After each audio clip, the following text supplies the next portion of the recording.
Hello po. Kumusta lahat kayo dyan? Kagaya ng sinabi ko, sana lahat kayo nasa mabuting kalagayan.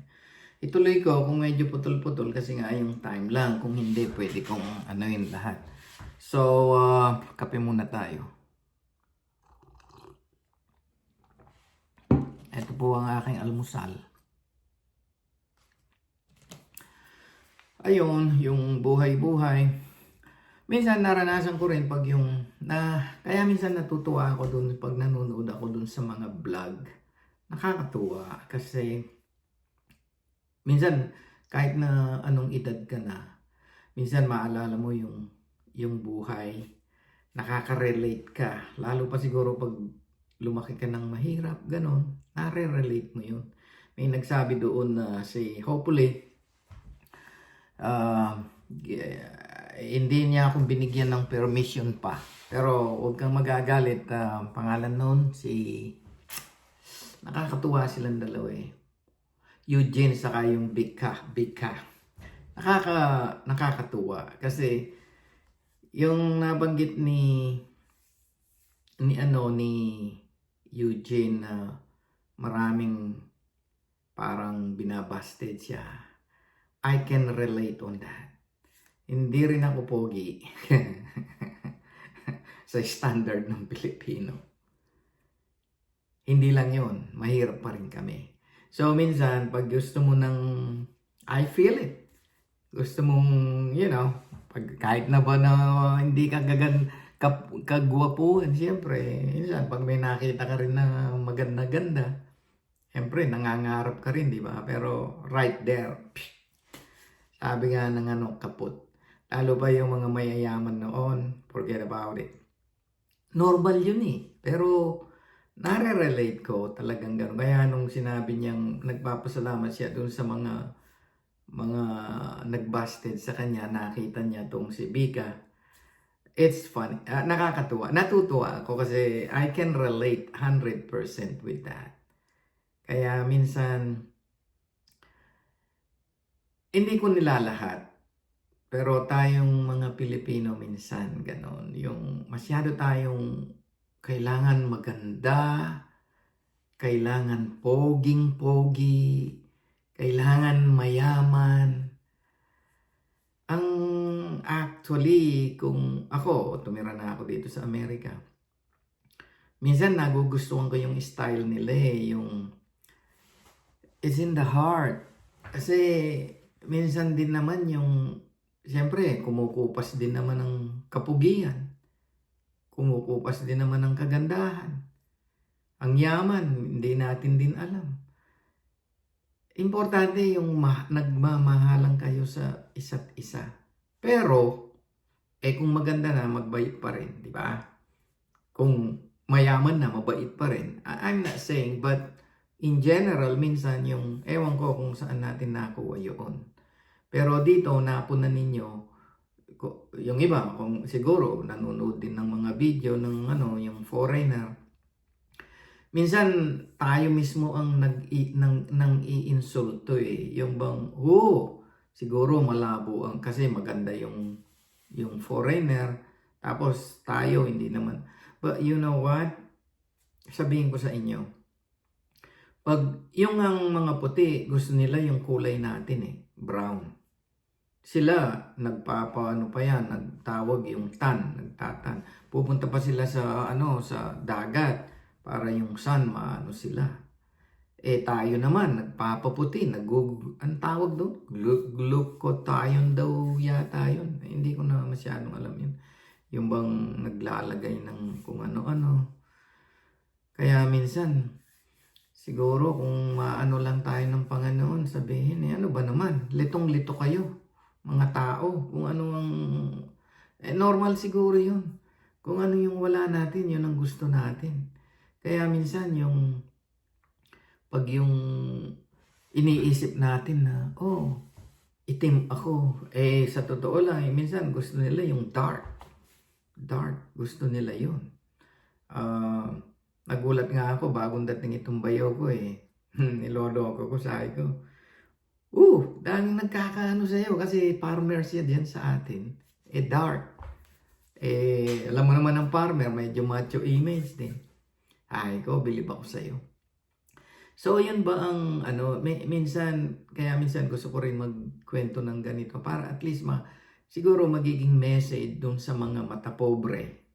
Whether we like it or not, magagalit yung iba, pero maraming matapobre din minsan. Hindi lahat. Ewan ko kung saang lahi natin nakuha yun. Yung imbis na itaas natin ang kapwa Pilipino natin, ida-down.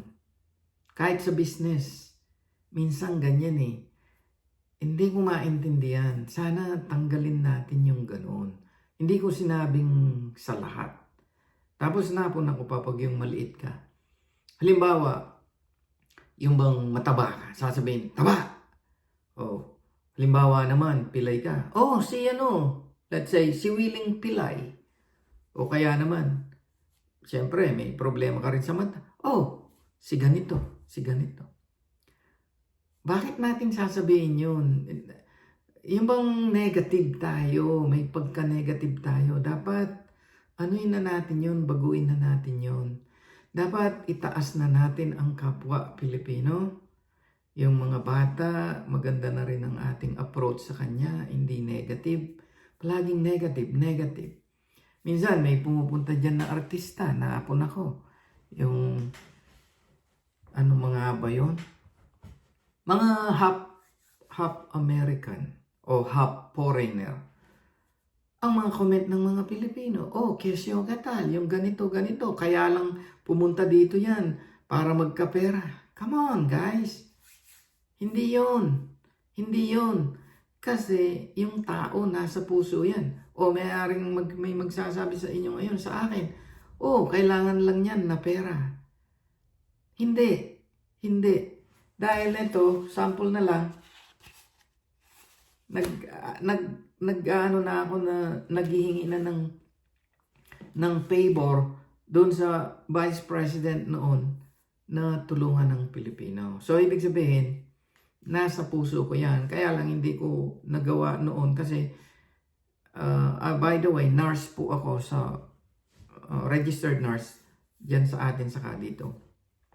Although, na marami ang ko dito, ang service ko rito dahil dumating ako rito 27, ka-re-retired ko lang naman. So, ibig sabihin, marami na ang trabaho ko rito. Nagtrabaho din ako sa New York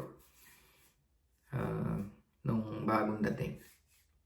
So, yun ang ko lang na sana tanggalin na natin iyon. Magkaka-isa na tayo. Hindi yung kaliwa, kanan. Kasi kahit yung sapatos, pag hindi magkatugma, hindi rin walang unity. Hindi, sa basketball na lang. Sa basketball, kailangan 5 players, kailangan magkatugma-tugma. Kung ang isa makasarili, walang mangyayari din. The same thing sa sa politician din natin, ganun. Napupuna ko yung hindi ko nilalahat. For God's sake, mahirap na ang bansa natin. Maawa naman kayo sa bansa natin. Na huwag namang watak-watak. Kailangan mag-isa-isa. Hindi yung payabangan. Yung bang, para sikat ako. Kahit na tama na yung ginagawa ng iba. Para sikat ako. Yung iba naman. Para magkapera ako. Kukurakot ako. Hopefully, hindi ako ng YouTube dahil minsan pa nagsabi ka ng ganon. Hindi, in general naman ito. Hindi ko sinasabing lahat. May mga ilan-ilan. Kasi isipin na lang natin kahit sa bang tomatoes, kamatis. Ilagay mo sa basket. May 3-4 na sira dyan. Minsan may mess up din yung iba eh. Or kung halimbawa isda yan, may isang bulok doon. Mahaamoy mo, parang bulok lahat eh. So, ganun yun. Dapat naman magbago na tayo. Magbago na ang Pilipinas din.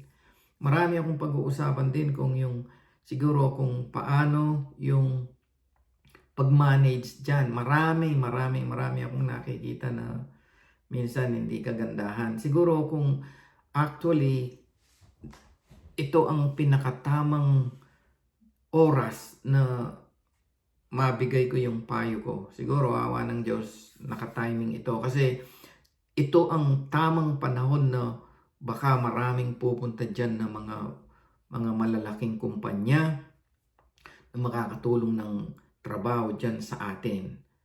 Totoo yan, marami.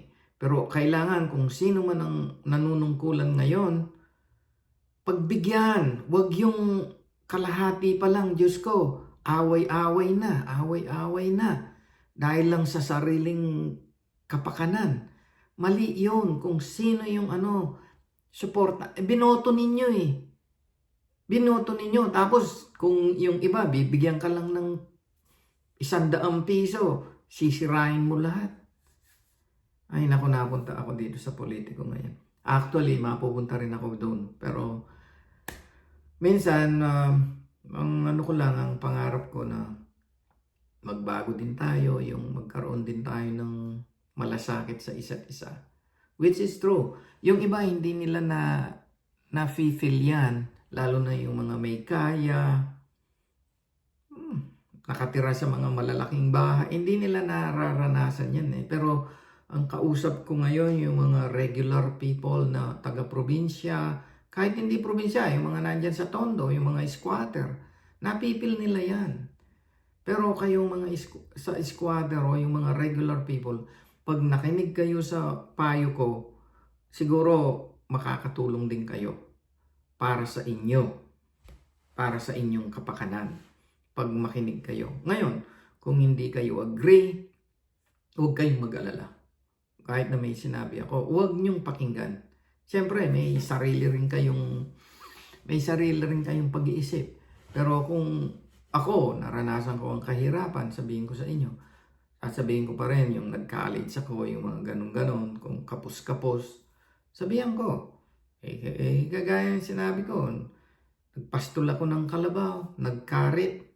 Hindi lang ako nagtanim kasi hindi ko kaya yata yun nakayuko. So, marami. Kaya, ito, mga 12:26 na naman, ang yata sa YouTube, mga 15 minutes lang, ganun. So, sana po magustuhan ninyo to. Pakinggan ninyo hanggang sa, may isisingit ako dito pag pumunta ako nung nag-apple picking, pumunta ng Atlantic City. Yung Atlantic City parang Las Vegas yan, gano'n. Kasi pag naiinip ka, yung gano'n, pag rin, pumunta sa beach, doon ako naglalakad every morning. Kasi pag may edad ka na, kailangan mo rin ng exercise. Yung mga kapwa may edad ko po dyan, mag-exercise kayo. Yung kahit na lakad-lakad lang, kasi importante yun. May kasabihan na if you don't use it, you lose it. Okay po, so till next time, abangan lang po ninyo. Maraming salamat. Ingat po kayo lahat dyan.